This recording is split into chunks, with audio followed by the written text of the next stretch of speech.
यंत्र आहे। हे डोळे, कान, नाक, जिव्हा, शरीर आणि मन हे 6 इंद्रियांनी नुसते अकुशल कर्माचं हे सगळं कटकारस्थान करणार, म्हणून ते षडयंत्रकारी ब्राह्मणवाद हे षडयंत्र पेंडिंग आहे।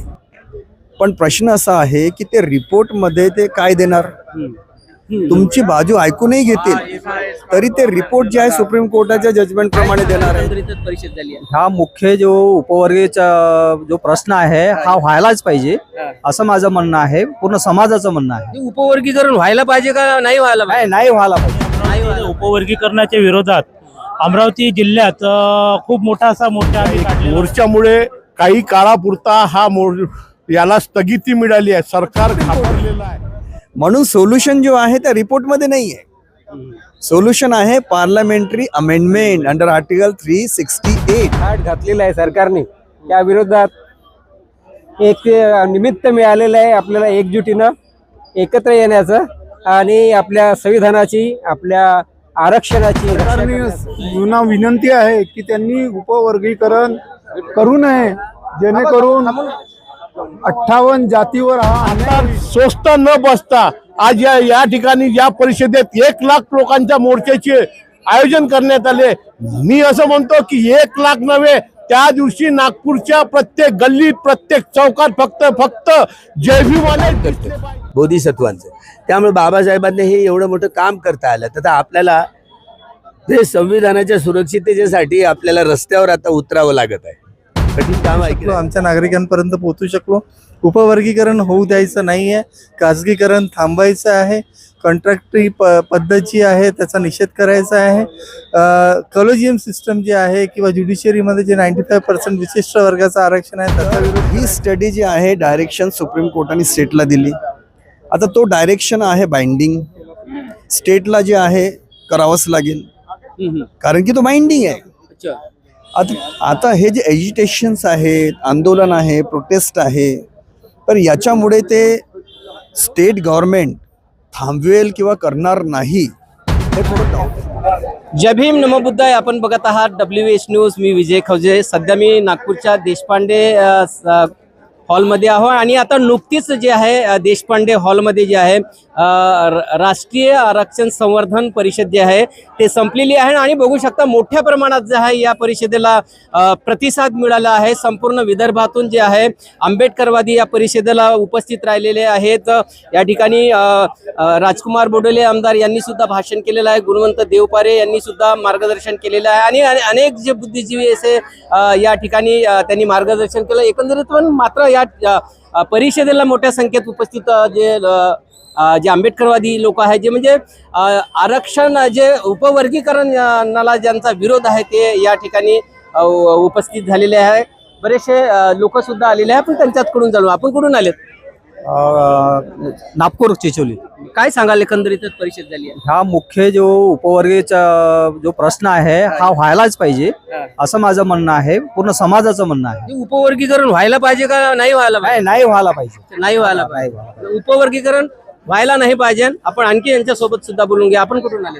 आम्ही अमरावतीवरून आलेलो आहोत आणि अमरावती उपवर्गीकरणाच्या विरोधात अमरावती जिल्ह्यात खूप मोठा असा मोर्चा आम्ही काढलेला होता 17 तारखेला आणि त्या मोर्चाचं फलितच त्यानंतर जो आपल्या नागपूरचा मोर्चा झाला तो भव्य दिव्य झाला होता आणि त्यानंतरचा जो मुंबईला झाला तो लाखोच्या संख्येत झाला होता। एकंदरीत अमरावती जिल्हा हा जो असतो हा इतिहासात अमरावतीच्या इतिहासाचा अमरावतीत जे आंदोलन झालं ते अख्ख्या महाराष्ट्रात पेट घेतं। तर आम्ही अमरावतीकर सांगू इच्छितो की अमरावतीत जो मोर्चा निघाला आणि जो हजारोचा मोर्चा होता त्या मोर्चातून नागपूर आणि मुंबई येथे मोठ्या प्रमाणात मोर्चा निघाला। महाराष्ट्रामध्ये मोर्चे निघालेले आहे। सर सुद्धा आहे, गवई साहेब सुद्धा आहे, काय सांगाल तुम्ही? सर, उपवर्गीकरणाच्या या तथाकथित सर्व जय भीमवाल्याच्या या एक मोर्चामुळे काही काळापुरता हा याला स्थगिती मिळाली आहे, सरकार घाबरलेलं आहे। पण पूर्णपणे हे सरकार हरामखोर आहे आणि हे उपवर्गीकरणाच्या दिशेनं पाठीत खंजीर खुपण्याच्या दिशेनं हे प्रयत्न करणार आहे। उपवर्गीकरण करतील अशी भीती अजून तुम्हाला आहे? म्हणूनच सांगतो की आंबेडकरी सर्व समुदायानं आता स्वस्त न बसता आज या ठिकाणी या परिषदेत 1 लाख लोकांच्या मोर्चाचे आयोजन करण्यात आले.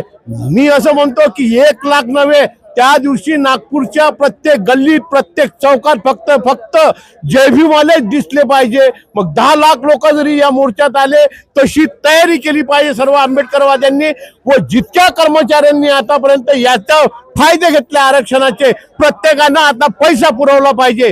सर्वसामान्य कार्यकर्त्यांनी या ठिकाणी चिकाटीनं भिडलं पाहिजे आणि या मोर्चा भूतोन भविष्यतो आजपर्यंत नागपूरच्या इतिहासात या झाला नसेल एवढा मोठा मोर्चा या ठिकाणी काढला पाहिजे आणि या सरकारला गप्प केलं पाहिजे. नक्कीच जे उपवर्गीकरणाच्या विरोधातला जो आक्रोश आहे तो आता संपूर्ण महाराष्ट्रामध्ये सुद्धा वाढताना दिसत आहे. आणि नागपूरमध्ये जी आज जी परिषद झालेली आहे, राष्ट्रीय आरक्षण संवर्धन परिषद जे झाली आहे ते त्या परिषदेला म्हणजे विदर्भातून जे आहे या ठिकाणी लोक आलेले आहे. आपण बघू शकता या ठिकाणी संपूर्ण. आपण कुठून आलेत? मी नागपूरवरूनच आहे. काय सांगाल? दत्तवाडीवरून. अच्छा, वाडीवरून आले का? दत्तवाडीवरून आले. आपल्या गावावरून आले आहे. काय वाटते तुम्हाला आता एकंदरीत पूर्ण परिषद तुम्ही ऐकलेली आहे, काय सांगाल? ही चांगली आणि आनंदाची बाब आहे की आरक्षण संवर्धनासाठी आणि जे उपवर्गीकरण करण्याचा जो घाट घातलेला आहे सरकारने, त्या विरोधात एक निमित्त मिळालेलं आहे आपल्याला एकजुटीनं एकत्र येण्याचं आणि आपल्या संविधानाची, आपल्या आरक्षणाची रक्षा करण्याचं. म्हणजे संविधान आणि आरक्षणाची रक्षा करण्यासाठी हे लोक आले. आपण कुठून आले? मी नागपूरवरूनच आहे. हे आरक्षण जे उपवर्गीकरण आहे, मी माझ्या संघटनेतर्फे डेक्कन यूथ वेलफेअर ऑर्गनायझेशन तर्फे मी याचा विरोध करतो. कारण की हे उपवर्गीकरण हे संविधानाला बाधक आहे आणि संविधानाला रोखण्याचं एक षडयंत्र आहे.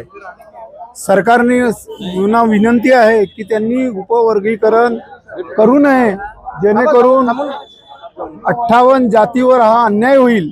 त्याकरता सरकारने लक्ष द्यावे, अन्यथा जनभावना आंबेडकरी समाजाच्या दुखावतील. नक्की सरकारने या प्रश्नाकडे गंभीरतेने लक्ष द्यावे, अन्यथा मग जनभावना ज्या आहे त्या आणखी मोठ्या भडकतील अशी सुद्धा आहे.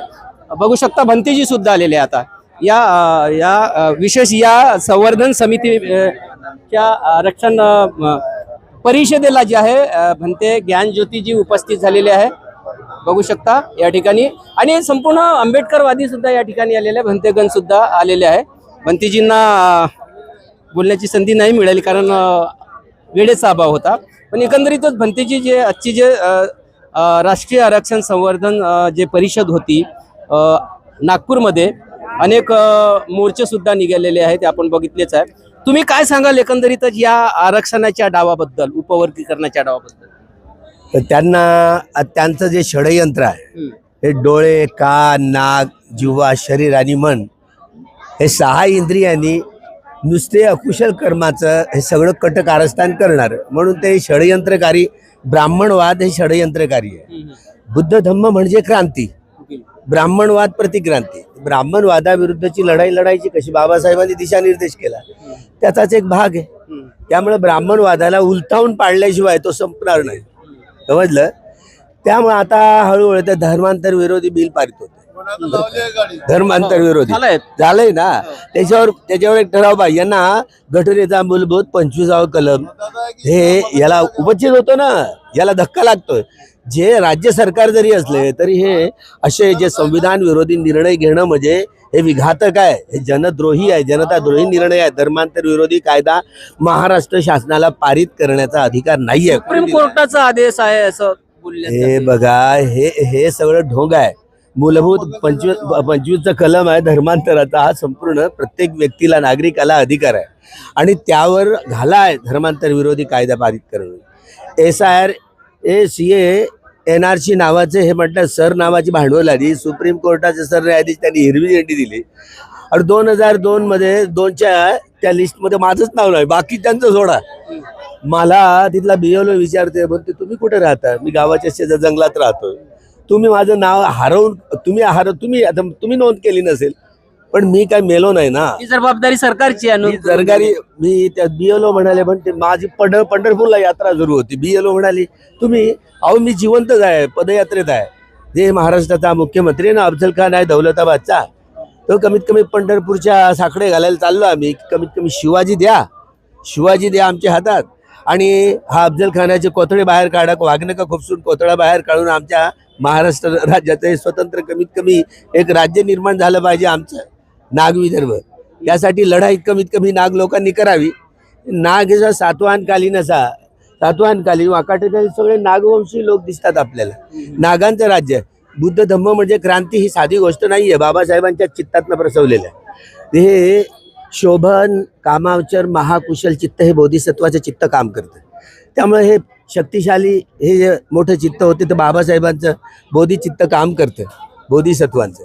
त्यामुळे बाबासाहेबांनी हे एवढं मोठं काम करता आलं. तर आपल्याला ते संविधानाच्या सुरक्षिततेसाठी आपल्याला रस्त्यावर आता उतरावं लागत आहे. कठीण काम आहे की नाही. तर ब्राह्मणवादाविरुद्ध लढण्याची ही सगळी प्रक्रियाच आहे. भंतेजी आता धर्मांतर विरोधी बिल पारित केलं, त्याच्यावर वाच्य करायला हवं होतं. हे सायरा माझंच नागरिकत्व नष्ट होईल की का आता? कारण कमीत कमी कोर्टात जावं लागेल. कोर्टातले नागरिकत्व नष्ट नाही होणार, मतदानाचाच अधिकार नाही मिळणार. मतदानाची यादी नसली तर तुम्ही पुन्हा त्यांनी त्या अधिकाऱ्यांनी घोषित केलं, समजा मतदानातच नाव नसलं तर नागरिकत्व कुठलं मिळेल? पण आता इथं मतदान करून काय फायदा? मतदान भलतीचकडे चाललं. अहो तुम्ही कुठेही बटन दाबली तरी चालली कमळाबाईवर. त्यामुळं संविधानाचं 61A प्रमाणे आजही हे कायदा असा आहे की बॅलेट पेपरवरच निवडणुका व्हाव्या.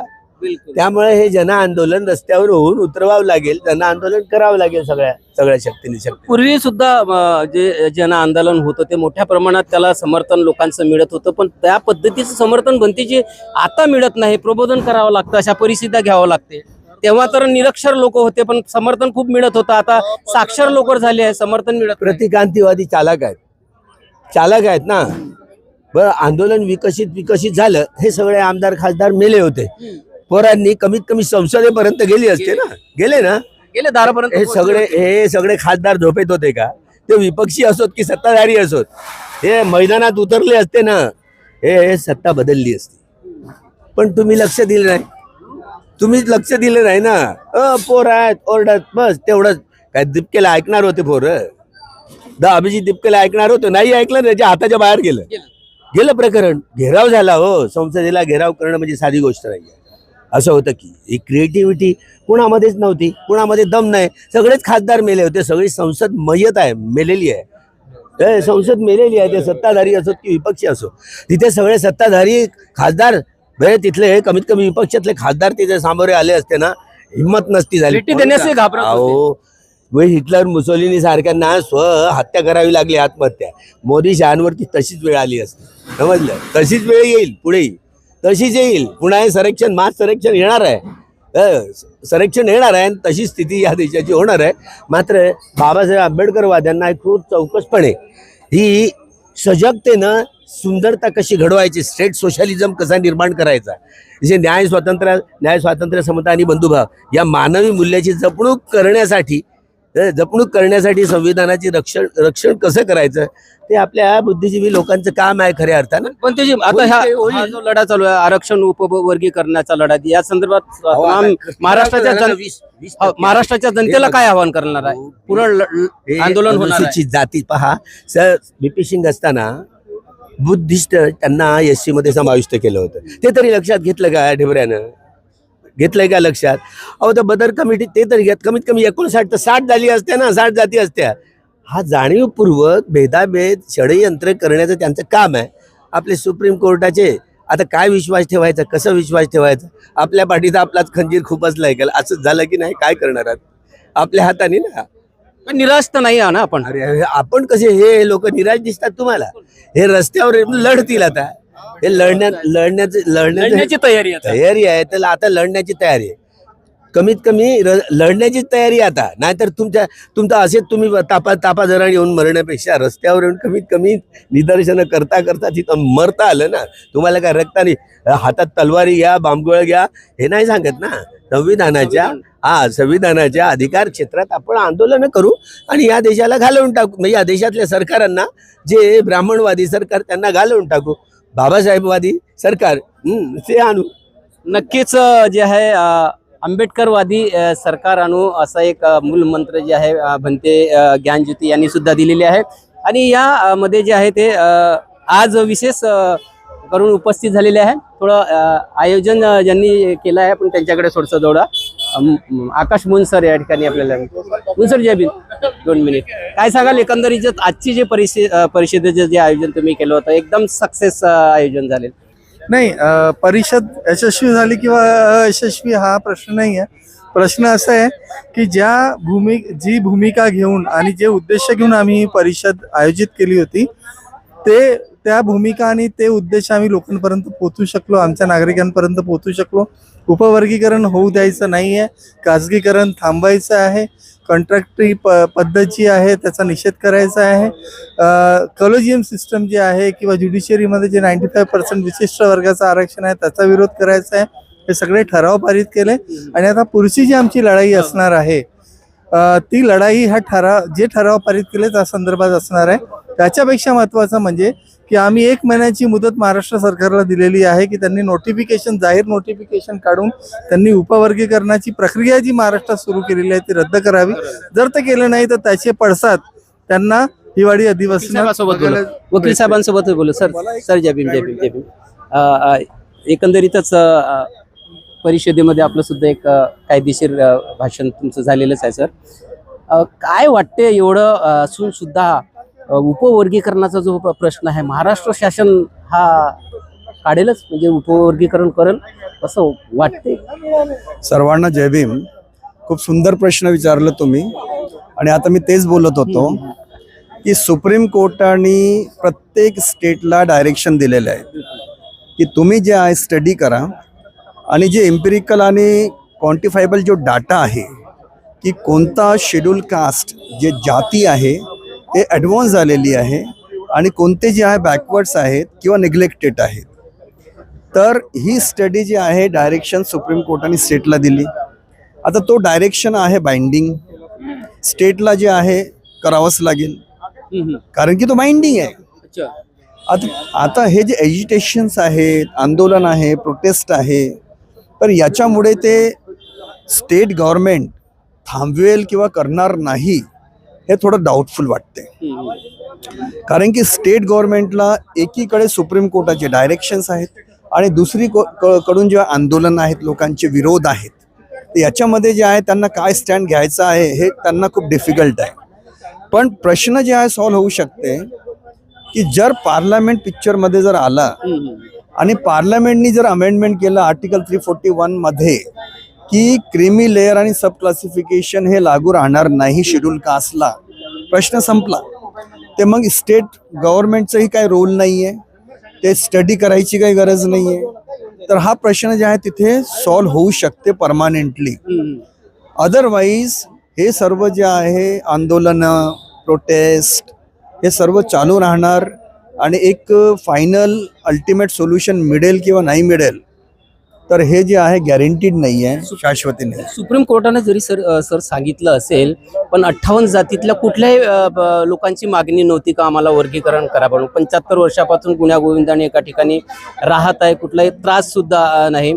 असं असतानाही सुद्धा महाराष्ट्र सरकारकडून हे ते बदर समिती निर्माण केली जाते आणि बदर समितीचा अहवाल लोकांसमोर येत नाही. त्या बदर समितीमध्ये 58 जातीचा म्हणजे प्रतिनिधित्व त्या ठिकाणी कोणी बोलावलं नाही. एकच प्रतिनिधी घेऊन तो अहवाल समोर येतो. अशा वेळेस याला चॅलेंज नाही होऊ शकत का सुप्रीम कोर्टात? बघा, बदर कमिटीने रिपोर्ट जे आहे तयार केलेली आहे ते जे आहे पब्लिकली आउट नाही झालेली आहे. त्यांनी जे आहे सजेशन ऑब्जेक्शन इन्व्हाइट केलेले होते आणि आतापर्यंत जे आहे समाजाचे घटक जे आहे तिथे त्यांनी रिप्रेझेंटेशन केलेलं नाही आहे. तर ते सध्या पेंडिंग आहे. पण प्रश्न असा आहे की ते रिपोर्टमध्ये ते काय देणार? तुमची बाजू ऐकूनही घेतील तरी ते रिपोर्ट जे आहे सुप्रीम कोर्टाच्या जजमेंट प्रमाणे देणार आहेत. म्हणजे उपवर्गीकरणासाठी जे आहे ते सपोर्टच करतील रिपोर्टमध्ये. ऑब्जेक्शन तुमचं दर्ज करून टाकतील की लोकांचा विरोध आहे. पण ते रिपोर्ट जे आहे सुप्रीम कोर्टाच्या निर्णयाप्रमाणे जे आहे ते फेवरेबल, ते त्यांच्या फेवरेबल देतील ते असं आम्हाला जे आहे वाटते. पण प्रश्न कसा आहे की हे प्रत्येक स्टेटला ज्या डायरेक्शन्स आहेत, नुसतं महाराष्ट्र स्टेटला नाही, बरोबर आहे. तर प्रत्येक स्टेट जे आहे आपापल्या लेवलने ते स्टडी करून त्याचे जे क्वांटिफायबल आणि इम्पेरिकल डाटा आहे की ॲडिक्वेटली रिप्रेझेंटेड और नॉट, म्हणजे पर्याप्त त्यांचं प्रतिनिधित्व आहे किंवा नाही आहे त्या सबकास्टचं, हे सर्व स्टडी करून ते रिपोर्ट सादर प्रत्येक स्टेट करणार आहे. त्याला वेळ लागते, हे इमिजिएटली होत नाही. पण मला असं वाटते की जर महाराष्ट्र स्टेटनी रिपोर्ट लोकांच्या फेवरमध्ये जर दिली तर काय होणार आहे, तो होईल कंटेम्प्ट. लिगली तो कंटेम्प्ट ऑफ सुप्रीम कोर्ट होईल. म्हणून सोल्युशन जो आहे त्या रिपोर्टमध्ये नाही आहे. सोल्युशन आहे पार्लमेंटरी अमेंडमेंट अंडर आर्टिकल 368. तर पार्लमेंटनी इथे पिक्चरमध्ये यायला पाहिजे. जे 100 MPsने जे मेमोरेंडम दिलं PM ला, माननीय ऑनरेबल नरेंद्र मोदी साहेबांना, तर त्यांनी कन्सिडरेशन करायला पाहिजे. भारत बंद होता, कशासाठी बंद होता, याच्याच विरोधामध्ये होता. तर हे याला जे आहे एक तीव्रता द्यायला पाहिजे आणि सोल्युशन परमानंट पार्लमेंटकडून घ्यायला पाहिजे, असं माझं पर्सनल व्ह्यू आहे. हे म्हणजे पार्लमेंट हे निर्णय घेण्यामध्ये कुठेतरी मग घाबरत आहे असं वाटतं. कारण मागच्या वेळेस सुद्धा निर्णय घेतला होता, देशभर आंदोलन झालं होतं आणि त्यांना तो निर्णय सुद्धा मागेही घ्यावा लागला होता आरक्षणाचा. पार्लमेंटला काही डायरेक्शन हायकोर्टाचे ना सुप्रीम कोर्टाचे नाही आहेत, म्हणून पार्लमेंटला काही कंटेम्पची भीती नाही आहे.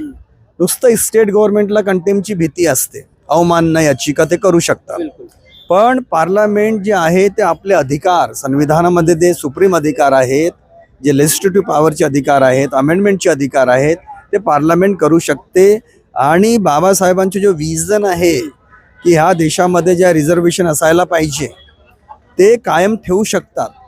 सब क्लासिफिकेशन जे आहे संविधानामध्ये नाही आहे, म्हणून पार्लमेंट जे आहे त्याला अनकॉन्स्टिट्युशनल ठरवू शकते ह्या जजमेंटला आणि अमेंडमेंट करून तिथे सब क्लासिफिकेशन आणि क्रिमी लेअर याला डिलीट करू शकते. म्हणजे हे अप्लिकेबल नाही आहेत असं अमेंडमेंट करू शकते.